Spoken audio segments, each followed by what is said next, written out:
welcome back to another video, guys. In this video I'm working on this Peugeot. It's an auto and we are changing the clutch and whatnot, so we are going to show you how we can kind of release the clutch. So what we can do, you can do a health report, but you're best going on to the common special functions because it's all there.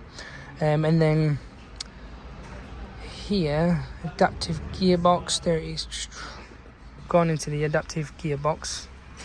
So I'm hoping that within this it will give us so gearbox programming we don't need, bleeding we don't need, pressurize the hydraulic, depressurizing is what we need.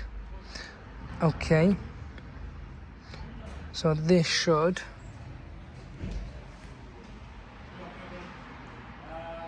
hopefully reverse the game for us, or it could be the other one. Well, I'm pretty damn sure it'll be that one.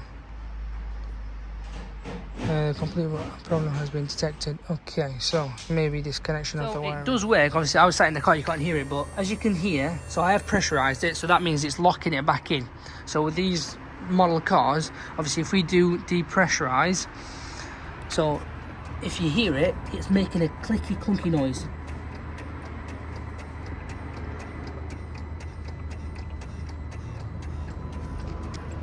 So that's the noise we're getting, so that's like releasing the locks, should we say. All done. And then once you've changed the clutch, you put it all back together, you will have to do this to put the pressure back in. But yeah, this is the K7 KINGBOLEN, this is what we are using to eliminate them faults, so we are changing the clutch.